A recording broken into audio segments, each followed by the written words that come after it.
Hello बच्चों, let's see the question. The question says that if ABC are in GP, then the equations ax square plus 2bx plus c equals to 0 and dx square plus 2ex plus f equals to 0 have a common root.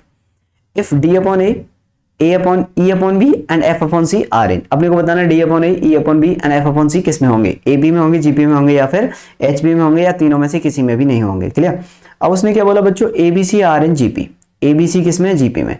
तो abc are in gp. Clear. अगर ये GP में है तो मैं GP में क्या मान सकता हूं, जैसे मैंने ए को तो ए मान लिया बच्चों, बी को मैं ए आर मान सकता हूं क्या, और सी को मैं ए आर स्क्वायर, ऐसे बोल सकता हूं कि एबीसी जीपी में हो गए यहां पे. क्लियर. अब इसने बोला कि a x square plus 2bx plus c equal to 0 है. क्लियर. तो यहां पे क्या है, a x square plus 2bx plus c equal to 0 बच्चों. तो मैंने यहां से वैल्यू उठा के रख दी, तो ये हो गया मेरे पास ए एक्स स्क्वायर प्लस वी की वैल्यू मैंने 2ARX रख दी बच्चों यहाँ पे, और सी की value AR square equal to 0. Clear. अब यहां से क्या कॉमन आ रहा है, ए कॉमन आ रहा है, तो ए मैंने कॉमन ले लिया. ये हो गया एक्स स्क्वायर प्लस 2RX और प्लस बच्चों यहां से आर स्क्वायर इक्वल टू 0 हो गया. क्लियर. अब यहां से क्या बोल सकते हैं हम, ये हो गया ए और ये कितना हो जाएगा बच्चों, x square plus 2RX plus R square. Clear. तो इसको मैं क्या बोल सकता हूँ, एक्स प्लस आर का होल स्क्वायर. तो ये x प्लस आर का whole square is equal to 0. अब ना ये तो 0 हो नहीं सकता क्योंकि एक्स स्क्वायर का कोफिशिएंट है, अब ऐसे भी जीपी है तो ये पहला टर्म 0 तो आ नहीं सकते यहाँ पे. क्लियर. तो इसका मतलब a is not equal to 0. इसका मतलब क्या हो जाएगा, x plus R equal to 0, यानी कि x is equal to minus का r आ जाएगा यहाँ से. क्लियर.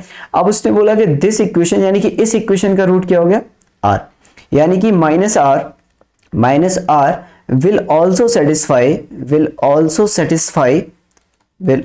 satisfy क्या, dx square plus 2ex plus f equal to 0 बच्चों, क्योंकि उसने बोला कि दोनों इक्वेशन का have a common root. Have a common root का मतलब कम से कम एक रूट तो कॉमन होगा इन दोनों का.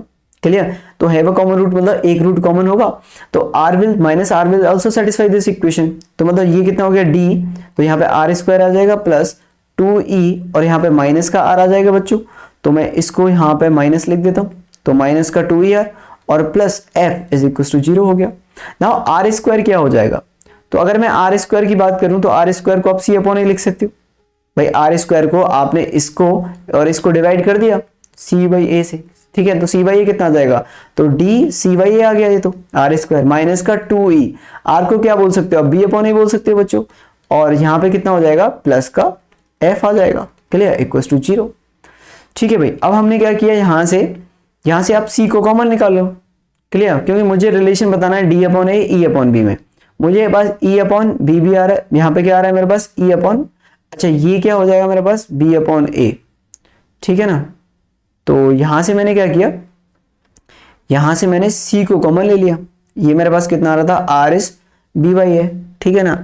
r को आप c बाई बी, यहां से बच्चों इसको आपको क्या चाहिए, e अपॉन बी चाहिए ना, तो आप इसको b अपॉन सी लिख दो. r को आप b अपॉन सी भी लिख सकते हो. ठीक है ना. यहां से जब आप इसको डिवाइड करोगे तो इसको b अपॉन सी भी लिख सकते हो.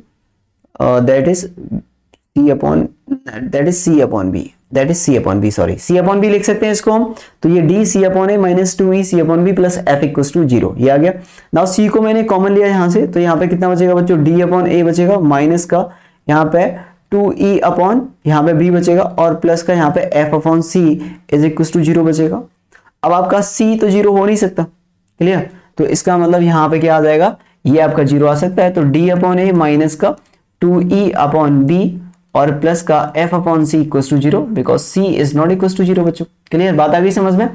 ओके. मैंने क्या किया है, आर स्क्वायर को देखो मैंने क्या सब्स्टिट्यूशन किया है, मैंने आर स्क्वायर को सब्स्टिट्यूट किया है यहाँ से c अपॉन ए. क्लियर. और मैंने r को सब्स्टिट्यूट किया है यहाँ से c अपॉन बी. ऐसा क्यों किया, क्योंकि मुझे d अपॉन ए e upon b f upon c चाहिए. तो ऐसा करने से मुझे ये मिल रहा है. ओके. d अपॉन ए मिल गया मुझे, e अपॉन बी भी मिल गया.